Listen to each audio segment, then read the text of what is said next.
प्रश्न 401। महाराज जी, जब परिवार में संत मत के उपदेश और पारंपरिक धार्मिक रीति रिवाजों के बीच बहुत अधिक विरोध पैदा हो जाए तो हमें क्या करना चाहिए? जब तक हम अपने भजन सिमरन की नींव संत मत के 4 असूलों पर रखते हैं, तब तक संत मत हम पर कोई ऐसी पाबंदी नहीं लगाता कि हमें क्या करना चाहिए और क्या नहीं। लेकिन जब हम सचमुच संत मत के असूलों का पालन करते हैं और संत मत के मुताबिक रहनी अपनाकर भजन सिमरन करते हैं, तब हमारा मन इन चीजों की ओर बिल्कुल नहीं जाता। चाहे आप पर कोई पाबंदी ना भी लगी हो, लेकिन फिर भी आप उन चीजों को करना पसंद नहीं करेंगे। आप वे सब कुछ नहीं करना चाहेंगे, आप कभी वहां जाना ही नहीं चाहेंगे। लेकिन यह भावना अंदर से आनी चाहिए, बजाय इसके कि कोई आपको वह काम करने से रोके या मजबूर करे। हम सत्संग में रोज कर्मकांड और रीति रिवाज के बारे में चर्चा करते हैं कि ये सब बेमायने हैं, इन चीजों में कोई सार नहीं है, इनसे हमें कुछ भी हासिल नहीं होगा। लेकिन साथ ही हम किसी पर भी कड़ी पाबंदी नहीं लगाते कि उन्हें यह नहीं करना चाहिए या वह नहीं करना चाहिए, क्योंकि तब मन इन पाबंदियों के खिलाफ बगावत करने लगता है। जब संतमत के सच्चे उपदेश से इस तरह की जागरूकता आ जाती है, तो आप अपने आप ये सब छोड़ देते हैं। संतमत अपनी खूबियों के आधार पर खड़ा है, दूसरे धर्मों की कमजोरियों पर नहीं। इस तरह जब हमारी नींव मजबूत हो जाती है, तब हम अपने आप ही इन परंपराओं की सारहीनता को समझ जाते हैं। फिर हमारा मन इन सब चीजों की तरफ नहीं दौड़ता जब तक कि कोई ऐसी पारिवारिक परंपरा ना हो। तब हम उसमें सिर्फ इसलिए हिस्सा ले सकते हैं कि हम किसी को नाराज नहीं करना चाहते। लेकिन तब हम जान लेते हैं कि इन परंपराओं की कोई रूहानी अहमियत नहीं है, तब हम इन्हें अधिक महत्व नहीं देते। प्रश्न 402। मेरे परिवार के लोग साल में एक बार कब्रिस्तान में जाकर कब्रों पर प्रार्थना करने में विश्वास करते हैं। यदि मैं उनके साथ जाने से इनकार करूं, तो क्या उनके साथ ज्यादती नहीं होगी? अगर इस तरह आप उन लोगों को खुश कर सकती हैं, तो उनके साथ कब्रिस्तान जरूर जाएं। इससे क्या फर्क पड़ता है? उनके साथ जाकर अगर आप उन्हें खुश कर सकती हैं, तो जाने में हर्ज ही क्या है? आप जा सकती हैं। वहां जाने से आपको चाहे कुछ भी ना मिले, लेकिन कुछ लोग तो खुश हो ही जाएंगे। प्रश्न 403। परिवार के जो लोग हमारी बात तक न सुनना चाहते हो, हम उनकी सहायता कैसे कर सकते हैं? मेरे ख्याल में उनको अपनी बात सुनने के लिए मजबूर ना करके ही आप उनकी बेहतर सहायता कर सकते हैं। जो कुछ आपने संतों के उपदेश से हासिल किया है, उसकी मिसाल बनकर दिखाएं। जब हम एक जीती जागती मिसाल बनकर दिखाते हैं, तो वे अपने आप प्रभावित हो जाते हैं। अगर उनके कर्मों में होगा, तो जो वे जानना चाहेंगे, उसके लिए वे खुद ही आपके पीछे दौड़ेंगे। जब आप लोगों पर कोई चीज जबरदस्ती थोपने की कोशिश करते हैं, तो उन्हें अपने करीब लाने की बजाय आप उन्हें और दूर कर देते हैं। किसी भी बात के लिए किसी को मजबूर नहीं करना चाहिए। प्रेरणा अपने अंदर से आनी चाहिए। यह तभी होगा जब आप खुद एक जीती जागती मिसाल बनकर दिखाएंगे। इसलिए उनको यह सब समझने के लिए मजबूर ना करना ही उनकी सबसे अच्छी सहायता है। मेरे घर के लोग मेरे संत मत के बारे में बातें करने, यहाँ तक कि उसका जिक्र तक करने के इतने खिलाफ हैं कि इस बारे में उनसे बात तक करने की मुझ में हिम्मत ही नहीं होती। किसी से इस विषय में बात करने की कोई जरूरत ही नहीं है। फिर भी मैं सोचती हूँ कि इसके बारे में क्या करूं। लगभग 30 साल पहले मैंने एक लड़के को गोद लिया था। मुझे पता है कि बहुत कुछ गलत हो गया है। मैं उसके बारे में क्या कर सकती हूँ? क्या मैं उसे कुछ बताऊं? मैं उससे कुछ कहने की हिम्मत नहीं कर पाती, क्योंकि वह इससे परेशान हो जाता है, या फिर जो जवाब मुझे वह देता है उससे मैं परेशान हो जाती हूँ। ऐसी हालत में मैं क्या कर सकती हूँ? क्या मुझे यह सब नजरअंदाज कर देना चाहिए? आप प्यार से समझाने की कोशिश कर सकती हैं। पर इस बारे में ज्यादा चिंतित या परेशान ना हो। और कोई चारा नहीं है। आप इस मामले को बिल्कुल नजरअंदाज भी तो नहीं कर सकती, पर प्रेम प्यार से लड़के को समझाने की कोशिश कर सकती हैं। अगर वह फिर भी समझने के लिए तैयार नहीं है तो आप परेशान ना हो। आपने अपना फर्ज पूरा कर दिया है। घर में परेशानी पैदा करने वाली बातें बेवजह नहीं उठानी चाहिए। परिवार में एक साथ प्रेम पूर्वक रहने के लिए हमें कई बातों को अनदेखा करना ही पड़ता है। प्रश्न 404। महाराज जी, कभी कभी परिवार का कोई बुजुर्ग सदस्य सठिया जाता है या फिर उसे संभालना बहुत मुश्किल हो जाता है। जिस व्यक्ति की बात मैं कर रहा हूं वह एक सत्संगी है और हम उसे किसी वृद्धाश्रम में नहीं रखना चाहते। फिर भी वे रात को घर से बाहर निकल जाते हैं और इसी तरह के कई और काम भी करते हैं। ऐसे में हम क्या करें? यह फैसला करना बहुत मुश्किल हो गया है, क्योंकि इससे भजन सिमरन में भी कुछ मुश्किल आ रही है। ऐसे लोगों की देखभाल करने के लिए हमें कहाँ तक कोशिश करते रहना चाहिए? बदकिस्मती से आपके देश में बुजुर्गों के प्रति रवैया बहुत अलग सा है। भारत में घर के नौजवान लोग हमारे बुजुर्गों की बहुत अच्छी तरह देखभाल करते हैं। परिवार के सभी सदस्य हमेशा उनका ख्याल रखते हैं। हर एक को उस अवस्था से गुजरना है और युवा पीढ़ी को हमेशा यह याद रखना चाहिए। भारत में हमारे घरों के मुख्य द्वार के रास्ते में एक ड्योढ़ी होती है। आमतौर पर बड़े बुजुर्ग घर के मुख्य द्वार पर बनी उस ड्योढ़ी में रहने लगते हैं। इसी बारे में एक कहानी है कि एक बार बहुत कड़ाके की ठंड में एक बूढ़े व्यक्ति ने अपने पोते से एक कंबल मांगा। पोते ने अपने पिता से कहा, दादाजी को एक कंबल चाहिए। पिता ने कहा, एक पुराना कंबल है जो हम घोड़ों के लिए इस्तेमाल करते हैं। तुम जाओ और वह कंबल उन्हें दे दो। पोते ने उसे 2 भागों में काट दिया। आधा दादाजी को दे दिया और आधा कंबल वापस ले आया। पिता ने पूछा, तुम यह आधा कंबल वापस क्यों ले आए हो? उसका पुत्र बोला, मैंने यह आधा कंबल आपके लिए रख दिया है। इस तरह उस व्यक्ति को अपनी जिम्मेदारी का एहसास हुआ कि वह भी एक दिन इसी अवस्था में होगा। फिर वह उसके दादाजी यानी अपने पिता की देखभाल अच्छी तरह से करने लगा। अपने बड़े बुजुर्गों की देखभाल करना हमारी जिम्मेदारी है और हमें हर तरह से उनकी देखभाल करनी चाहिए।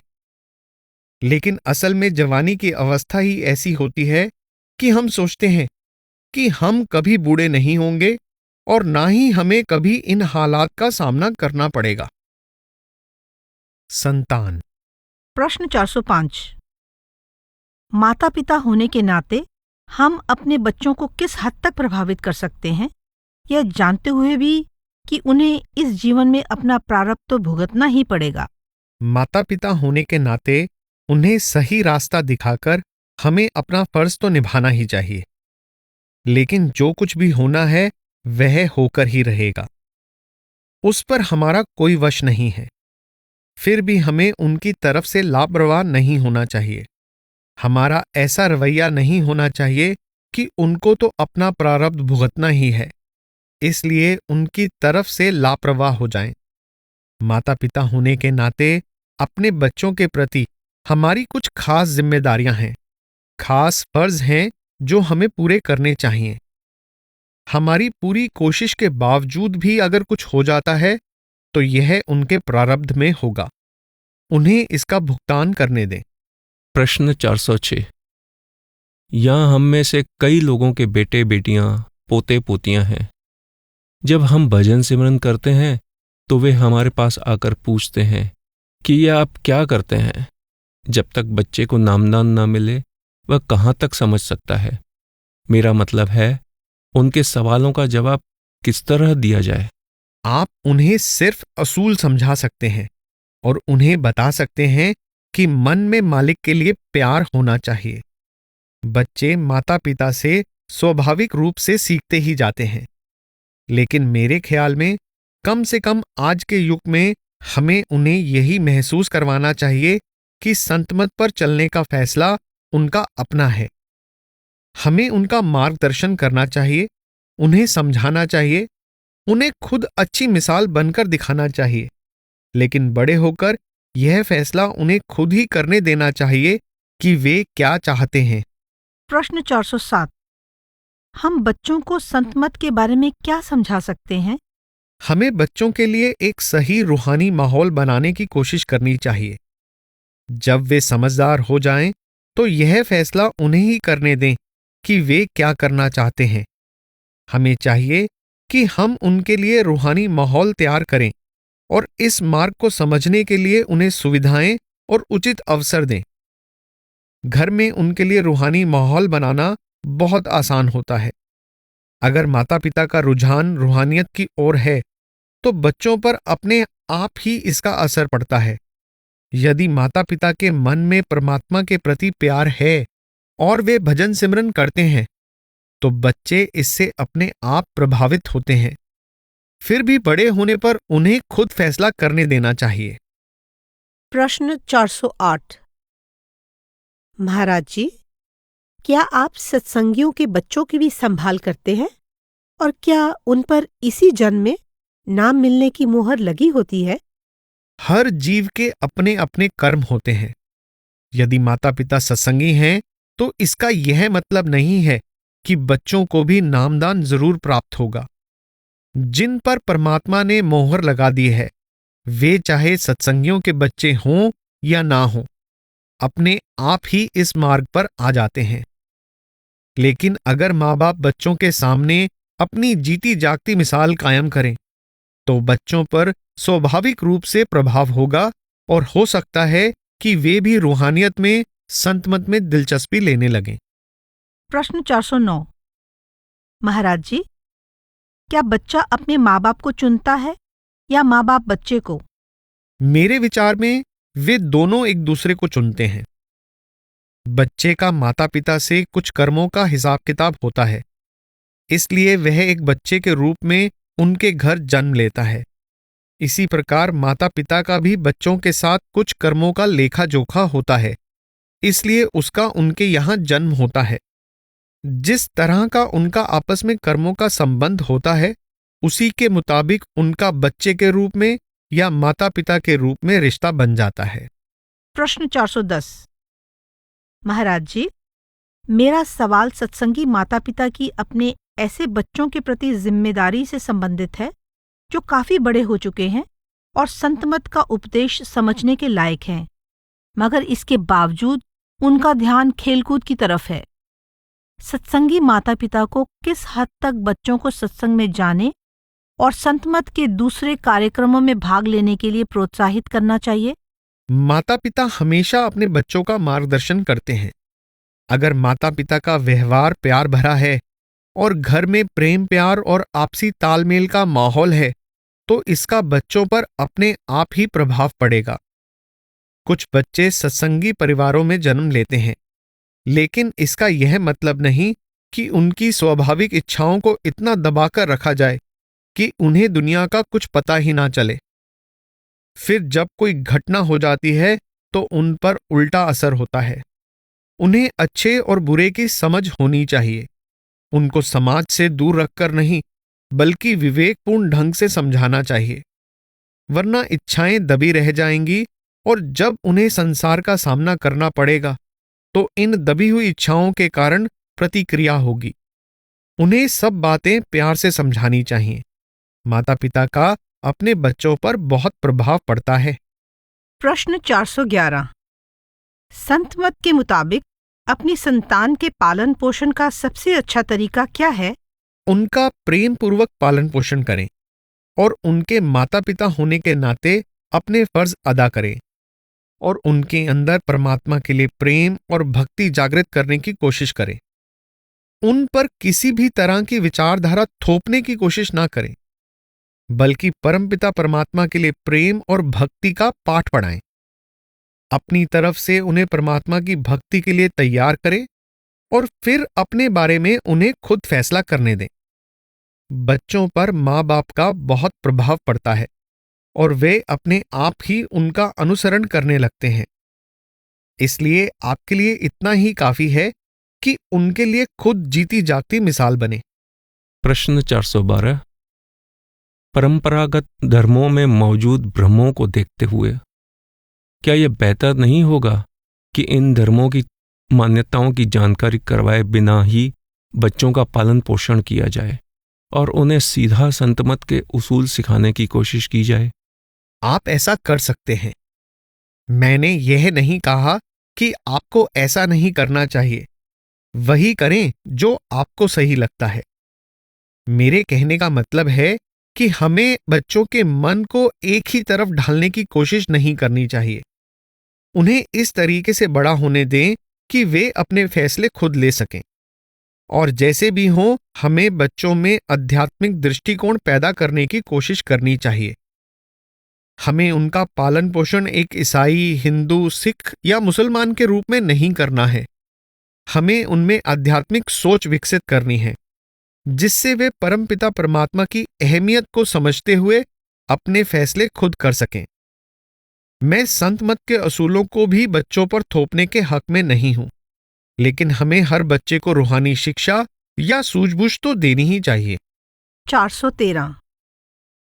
अमेरिका में कभी कभी हमारे सामने ऐसे हालात बन जाते हैं जब हमारे बच्चे किसी प्रोटेस्टेंट या कैथोलिक स्कूल में या किसी ऐसी विचारधारा वाले स्कूल में जाते हैं, तो वहाँ उन्हें धर्म या रूहानियत के बारे में अलग तरह की धारणाएं बताई जाती हैं। क्या हमें इस तरह की चीज़ों का विरोध न करते हुए अपने बच्चों को संत मार्ग के बारे में भी बताते रहना चाहिए? हम सब अलग अलग धर्मों के माहौल से आते हैं। हम सबका जन्म सत्संगी परिवारों में नहीं हुआ है। हम अलग अलग विचारधारा, अलग अलग धार्मिक माहौल से संबंध रखते हैं। फिर भी हमारी सोच इतनी विकसित हो गई है कि हम दूसरों की विचारधारा को भी खुले दिल से समझते हैं। इसलिए हमें बच्चों को भी धर्म के बारे में, रूहानियत के बारे में सामान्य जानकारी देनी चाहिए, जिससे कि वे बात को समझ पाएं और पारंपरिक धर्मों के अलावा दूसरी विचारधाराओं को भी खुले मन से समझ सकें। फिर बड़े होने पर उन्हें अपना फैसला खुद लेने दें। प्रश्न 414। जब एक गर्भवती स्त्री की आत्मा भजन सिमरन करते समय शरीर से ऊपर उठ जाती है, तो उसके बच्चे पर इसका क्या प्रभाव होता है? बच्चे को कुछ भी नहीं होगा। चेतना का सिमटाव तो केवल उस व्यक्ति का होता है जिसकी चेतना आंखों के केंद्र पर सिमट रही है। बच्चे की आत्मा पर इसका कोई असर नहीं होता, लेकिन बच्चे की आत्मा को अपने पूर्व जन्मों का आभास पहले से ही होता है। पर जब वह जन्म लेता है तो सब कुछ भूल जाता है। फिर भी निश्चित रूप से बच्चे पर भजन सिमरन का प्रभाव अच्छा ही होगा, क्योंकि गर्भ में बच्चों पर हमेशा हमारे सोचने के ढंग का, हमारी रहनी का बहुत प्रभाव पड़ता है। अगर आप नियम पूर्वक अपने भजन सिमरन का अभ्यास करते हैं तो निश्चित रूप से बच्चे पर इसका अच्छा प्रभाव पड़ेगा। अगर आप बुरी संगत में रहते हैं तो आपके बच्चे पर जरूर बुरा प्रभाव होगा। बच्चे पर मां की जीवन शैली का प्रभाव हमेशा होता है, इसलिए ऐसे समय में भजन सिमरन करना हमेशा अच्छा होता है। निश्चित रूप से बच्चों पर इसका अच्छा प्रभाव होगा। प्रश्न 415। महाराज जी, मैं आपसे बच्चों के बारे में सवाल पूछना चाहता हूं। जब बच्चे छोटे होते हैं तब उन्हें परमात्मा और उसके प्यार की समझ होती है। क्या उनमें यह समझ अपने पिछले जन्म के कारण होती है या इसलिए कि उनका मन एकदम साफ और शांत होता है?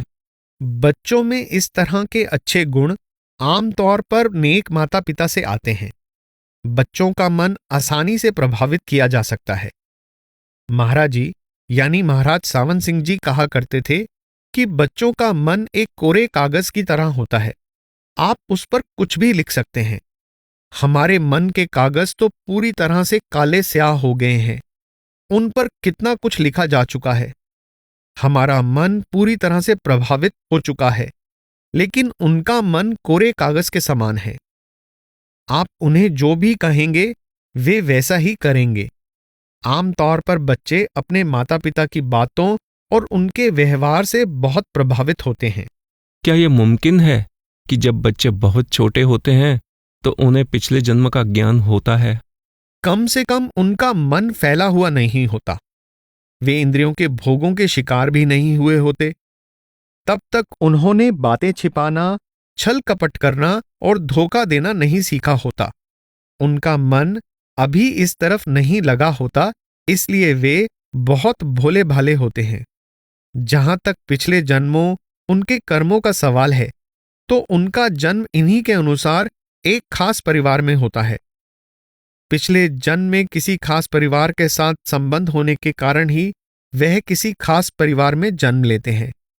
बच्चे अपने माता पिता से आसानी से प्रभावित हो जाते हैं। प्रश्न 416। क्या अपने बच्चों को यह बताना ठीक है कि सद्गुरु हमेशा उनके संग होते हैं? आप उनके अंदर किसी भी तरह का विश्वास और भरोसा पैदा कर सकते हैं ताकि उन्हें रात को डर ना लगे। मुझे याद है कि मेरी बेटी कॉन्वेंट स्कूल में पढ़ती थी और जब वह पहली बार घर आई तब उसके पास हजरत ईसा की तस्वीर थी, जिसे वह हमेशा अपने तकिए के नीचे रखा करती थी। मैंने उससे पूछा, यह क्या है? उसने बताया कि रात को ये मेरी रक्षा करेंगे। मैंने उससे कुछ नहीं कहा। इस तरह उसने वह तस्वीर अपने पास रखी और हमेशा बेफिक्र होकर सोती थी। इस तरह आप अपने बच्चे में किसी भी ढंग से विश्वास और भरोसा पैदा कर सकते हैं, और फिर जब वे बच्चे बड़े और समझदार हो जाएं, तब वे अपने फैसले खुद कर सकते हैं। प्रश्न 417। महाराज जी, हम में से जिनके बच्चे छोटे हैं वे किस हद तक ये जिम्मेदारी निभा सकते हैं कि उनके बच्चे पूरी तरह से शाकाहारी बने? अगर घर में शाकाहार भोजन खाया जाता है तो बच्चों पर अपने आप ही उसका प्रभाव होगा। लेकिन क्योंकि वे स्कूल जाते हैं, उनका अपने साथियों और यार दोस्तों के साथ भी मिलना जुलना होता है, जो उन्हें प्रभावित करते हैं। इसलिए यह तो इस बात पर निर्भर करता है कि बच्चे पर आपका कितना प्रभाव पड़ता है और उसके हम उम्र बच्चों का कितना प्रभाव होता है। अगर आपका प्रभाव दूसरों के मुकाबले में ज्यादा है, तब बच्चे अपने आप शाकाहारी बने रहेंगे। आप उन्हें इसके बारे में समझा सकते हैं, लेकिन उनको मजबूर नहीं कर सकते। यह आपके समझाने के तरीके पर निर्भर करता है। मेरी ही बात लें, हम सब बच्चे बोर्डिंग स्कूल व कॉलेज में पढ़े हैं। जब हम बच्चे ही थे, तब भी हमारे माता पिता ने हमें कभी भी शाकाहारी बने रहने के लिए नहीं कहा था, लेकिन हमारी परवरिश ऐसे माहौल में हुई कि हम बचपन से ही शाकाहारी रहे। जो बच्चे परिवार में ऐसे माहौल में पले बड़े हैं, वे शाकाहारी ही हो जाते हैं। यह तो इस बात पर निर्भर करता है कि हम घर पर उन्हें कितना प्रभावित करते हैं और घर के माहौल का उन पर कितना असर होता है। अगर पति और पत्नी दोनों सत्संगी हैं, तब यह बहुत आसान हो जाता है। जब बच्चे स्कूल जाते हैं तो वे दूसरे बच्चों से मिलते जुलते हैं जो अलग अलग परिवारों से आते हैं। इसलिए यह इस बात पर निर्भर करता है कि वे शुरुआत में किससे प्रभावित हो जाते हैं। लेकिन आप सब भी तो जन्म से शाकाहारी नहीं थे। इसलिए जब वक्त आ जाता है, हम सब अपने फैसले खुद कर लेते हैं। अगर हमारे हाथ में हो तो हमें उन्हें शाकाहारी बनाए रखने की कोशिश करनी चाहिए। अगर पति और पत्नी दोनों सत्संगी हैं, तो कोई वजह नहीं है कि उनके बच्चे शाकाहारी ना हों। घर में तो खाने में कोई समस्या नहीं आती, और शाकाहारी भोजन किसी भी भोजन से ज्यादा पौष्टिक है। लेकिन जब बच्चे घर से बाहर जाते हैं, बाहर के माहौल का उन पर असर होता है। तब आप उन्हें कितना रोक पाते हैं, यह माता पिता पर निर्भर करता है। प्रश्न 418। महाराज जी, अगर बहुत छोटा बच्चा हमसे इस मार्ग के बारे में सवाल पूछे और अगर हमें मालूम है कि वह जवाब को ठीक से समझ नहीं पाएगा, तो हमें उसे किस तरह समझाना चाहिए? बच्चों को आध्यात्मिक सत्य के बारे में कहानियों और परी कथाओं के जरिए बताना चाहिए। बाद में जब बच्चा बड़ा हो जाता है, तब वह और सब तो भूल जाता है, लेकिन वह रूहानी सत्य जो उन कहानियों का सार होता है, उसे हमेशा याद रहता है। इसलिए बुजुर्ग महिलाएं अपने बच्चों पोते पोतियों को परियों की कहानियां सुनाती हैं। असल में वे बच्चों में कहानियों के जरिए कुछ रूहानी सच्चाइयों के संस्कार डाल रही होती हैं। कहानियों का अपने आप में कोई अर्थ नहीं होता, लेकिन उनमें छिपी शिक्षा को बच्चे जिंदगी भर याद रखते हैं। बच्चों में आप किस तरह के संस्कार डालते हैं, यह माता पिता पर निर्भर करता है, पिता से अधिक माता पर। माता प्यार से बच्चे का रुख परमात्मा की ओर मोड़ सकती है। वह बच्चे को प्यार से रूहानियत और परमपिता परमात्मा के बारे में, उसकी दया, उसके प्रेम के बारे में बता सकती है, और जो कुछ भी हमें परमात्मा ने दिया है उसके लिए हर कदम पर उसका शुक्रिया अदा करना बच्चे को सिखा सकती है। माता बच्चे के अंदर प्यार और भक्ति भाव पैदा कर सकती है, लेकिन उसको संतमत के बारे में नहीं समझा सकती, क्योंकि वह अभी बहुत छोटा है। इसका सबसे अच्छा तरीका यही है कि आप खुद बच्चे को एक मिसाल बनकर दिखाएं। बच्चे हमेशा वही करने की कोशिश करते हैं जो उनके माता पिता करते हैं। अगर माता भजन सिमरन पर बैठती है तो बच्चा भी वैसा करने की कोशिश करेगा। इस तरह बच्चे में एक आदत बन जाती है और यह आदत पक्की होती जाती है। प्रश्न 419। मेरा सवाल अपने बच्चों को अनुशासन में रखने के बारे में है। मैं अपने 5 बच्चों का पालन पोषण पिछले 10 सालों से अकेली कर रही हूँ, और मैं जानती हूँ कि आपने मुझे बहुत हिम्मत दी है, जिसके कारण मैं बच्चों की परवरिश अकेले ही कर पाई हूँ। लेकिन कभी कभी जब बच्चे कुछ ऐसा करते हैं जो मुझे ठीक नहीं लगता, या जब वे बात नहीं सुनते, तब मेरी समझ में नहीं आता कि मैं उनको कैसे अनुशासन में रखूं। खासकर पिछले कुछ सालों से मैं अपने बड़े बेटे को लेकर परेशान हूं। वह जब बहुत छोटा था तो नामदान लेने के लिए रोया करता था। हमने आपको पत्र लिखा था और आपने मुझे उससे यह कहने को कहा कि उसे अपने माता पिता की बात माननी चाहिए। अब जब वह बड़ा हो गया है, वह संत मत के साथ अपने लगाव को भूल गया है, और अब हम एक दूसरे से अपनी बात मनवाने में लगे रहते हैं।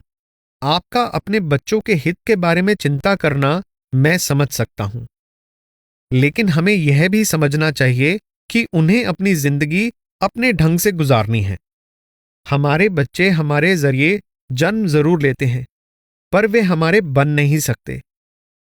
उन्होंने अपनी प्रारब्ध भोगनी है। इसके अलावा हममें और उनमें एक पीढ़ी का अंतर आ जाता है। हमारा और उनका नजरिया अलग होता है। ऐसा नहीं है कि हम हमेशा सही होते हैं, हालांकि हो सकता है कि अपनी उम्र के कारण हमें ज्यादा तजर्बा हो या हमें उनसे अधिक अनुभवी समझा जाता हो, लेकिन जरूरी नहीं है कि हम उनसे ज्यादा समझदार हों। हो सकता है कि कभी कभी वे सही हों और हम गलत। इसलिए माता पिता होने के नाते हमें चाहिए कि उनका मार्गदर्शन करने की पूरी कोशिश करें, उनकी भलाई के लिए हर संभव कोशिश करें। लेकिन अगर वे फिर भी कहा नहीं मानते तो उन्हें खुद अपने पांव पर खड़ा होने दें, उन्हें खुद अपना भविष्य बनाने दें, उन्हें अपनी गलतियों, अपने तजर्बों से सीखने दें। पर माता पिता होने के नाते हमारा चिंता करना स्वाभाविक बात है। हम अपना फर्ज अदा करना चाहते हैं, लेकिन हम एक सीमा तक ही उनके लिए कुछ कर सकते हैं। हम उनके लिए सब कुछ नहीं कर सकते। उन्हें अपनी प्रारब्ध भुगतनी है, कभी कभी यह जानते हुए भी कि वे अंधेरे में छलांग लगा रहे हैं। हम लाचार होकर यह सब देखते हैं, लेकिन तब हम धैर्य से देखने के सिवाय कुछ नहीं कर सकते, उनकी कोई मदद नहीं कर सकते। हम उनके लिए कुछ भी नहीं कर सकते, क्योंकि वे हमारी बात मानने को तैयार नहीं होते। ऐसे में हमें अपना संतुलन नहीं खोना चाहिए। हमें अपना मन पक्का कर लेना चाहिए। हमें अपने आप में संतुष्ट रहना चाहिए और जहां तक हो सके उनकी मदद करनी चाहिए, पर उनकी ज्यादा चिंता नहीं करनी चाहिए। प्रश्न 420। यह सवाल एक सत्संगी के पिता की ओर से है। वह अपने सत्संगी पुत्र से परेशान है क्योंकि उसने अपने परिवार को छोड़ दिया है। हम सबकी जिंदगी में समस्याएं आती हैं। हमारे बच्चों का नजरिया अलग होता है। वे समझते हैं कि उनके माता पिता गलत हैं। हम सोचते हैं कि हमारे बच्चे गलत हैं। एक पीढ़ी और दूसरी पीढ़ी यानी जनरेशन गैप की सोच में फर्क होता है। जिंदगी के प्रति उनका नजरिया अलग होता है। वे हमारे जरिए संसार में आते तो हैं, लेकिन उन्हें अपनी जिंदगी अपने ढंग से बितानी है और हमें अपने ढंग से। जिंदगी में हमें अपना रोल निभाना है और हमारे बच्चों ने अपना। प्रश्न 421। बच्चों को अनुशासन सिखाने का सबसे अच्छा तरीका क्या है? सबसे अच्छा तरीका खुद को एक उदाहरण बनाना है। अपने बच्चों की खातिर इंसान को कई कुर्बानियां देनी पड़ती हैं और उनके सामने खुद एक अच्छी मिसाल कायम करनी पड़ती है। बच्चों का मन कोरे कागज की तरह होता है और उनके माता पिता ही उनके लिए हीरो होते हैं। वे माता पिता को अपना आदर्श मानते हैं और हमेशा देखते हैं कि वे दुनिया में कैसा व्यवहार करते हैं। इसका उनके दिल पर गहरा और स्थायी प्रभाव पड़ता है। जो कुछ भी हम उन्हें सिखाना चाहते हैं, अपनी अच्छी मिसाल कायम करके ही सिखा सकते हैं। जैसे कोई खुद तो सिगरेट पीता है, पर यह नहीं चाहता कि उसका बच्चा सिगरेट पिए, तब बच्चे के मन में यह बात कैसे बिठाई जा सकती है कि सिगरेट पीना गलत है? अगर बच्चे ने पिता को सिगरेट पीते देखा है, तो उस पर आपकी सलाह का असर कैसे पड़ सकता है? जो हिदायत हम देते हैं, अगर खुद उस पर अमल नहीं करते, तो बच्चे भी इस बात को जानते हैं, इसलिए उन पर ऐसी हिदायत का कोई असर नहीं होता। महाराज जी, इसी बारे में मुझे कुछ पूछना है। क्या माता पिता को ये हक है कि वे अपने बच्चों को सजा दें? जब बच्चे की सहायता करने के लिए कोई सख्त कदम उठाया जाता है, तो वह असल में सजा नहीं होती। अनुशासन सिखाने के लिए उठाया गया कदम सजा तभी होता है जब आप बदला लेना चाहते हैं। बच्चों को अनुशासन में रखने के लिए उन्हें दृढ़ता से बात समझानी पड़ती है और कई बार थोड़ी सख्ती भी करनी पड़ती है, पर यह सब कुछ बच्चे की भलाई के लिए ही किया जाता है, अपना गुस्सा निकालने के लिए या अपनी हौमे को संतुष्ट करने के लिए नहीं। बच्चों को सिखाते और समझाते समय अपना मानसिक संतुलन बनाए रखना चाहिए। खुद को बिल्कुल शांत रखना चाहिए। कई बार अपने नजरिए और व्यवहार में हमें कठोर भी होना ही पड़ता है। पशु। प्रश्न 422। यह सवाल पशुओं के साथ हमारे संबंध के बारे में है। क्या किसी पशु के प्रति प्रेम भाव रखना हमारी अपनी आंतरिक उन्नति के लिए बाधा है? एक सत्संगी ने यह स्पष्ट किया है कि अगर हम पालतू पशुओं की संगति से खुश होते हैं, तो इसका अर्थ है खुद को पशुओं के स्तर पर लाकर हम अपना पतन कर रहे हैं। क्या स्थिति इसके उलट भी नहीं हो सकती? यह मोह पर निर्भर करता है। अगर आपका किसी पशु से प्यार है, तो यह कुदरती बात है कि वह आपको नीचे की ओर खींचेगा। अगर पशु आपसे प्यार करता है, पर आपके दिल में उसके लिए मोह नहीं है, बल्कि आपका प्यार उस पशु के मुकाबले किसी ऊंची ताकत से है, तो आप पशु को ऊपर की ओर खींचेंगे।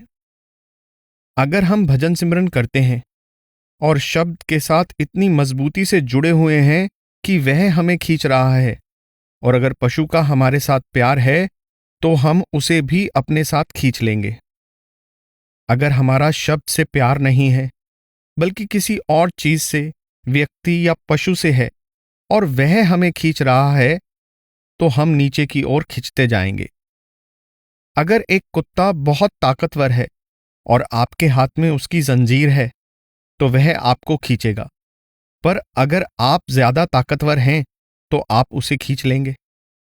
यह सब मोह के बंधनों पर निर्भर करता है। अगर उन चीजों के साथ हमारा बहुत ज्यादा मोह है और उससे ज्यादा ताकतवर कोई और चीज हमारी पकड़ में नहीं है, तो कुदरती तौर पर हम नीचे की ओर सरकते जाएंगे। अगर हम इन पालतू पशुओं से ज्यादा ताकतवर चीज से बंधे हों, तो आखिरकार हम उन्हें भी अपने साथ खींच लेंगे। यह सब मोह या प्यार पर निर्भर करता है। प्रश्न 423। क्या हम अपने साथ रहने वाले पशुओं की तरक्की में सहायक हो सकते हैं? जिन पशुओं को हम अपने साथ रखते हैं, जिनसे हम प्यार करते हैं, जब वे मर जाते हैं तो क्या वे यहाँ वापस आ जाएंगे? क्योंकि हम संत मत की ओर आने में उनकी सहायता तो करते हैं। अगर कुत्ते को आपसे प्यार है तो आप कुत्ते को ऊपर की ओर खींच लेंगे, बशर्ते कि आप किसी ऊंची ताकत के साथ जुड़े हैं जो आपको नीचे नहीं जाने देगी। लेकिन अगर आपको कुत्ते से मोह है और आप किसी ऊंची ताकत से जुड़े हुए नहीं हैं, तो आप कुत्ते की ओर खींचते जाएंगे। दरअसल हमारा मोह ही हमें संसार में वापस लाता है। अगर सत्संगी का सद्गुरु से प्यार है तो वह निश्चित रूप से ऊपर उनकी ओर जरूर जाएगा और सद्गुरु में समा जाएगा।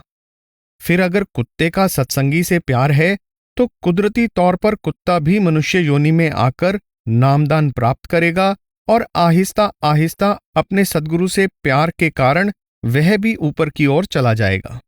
प्रश्न 424।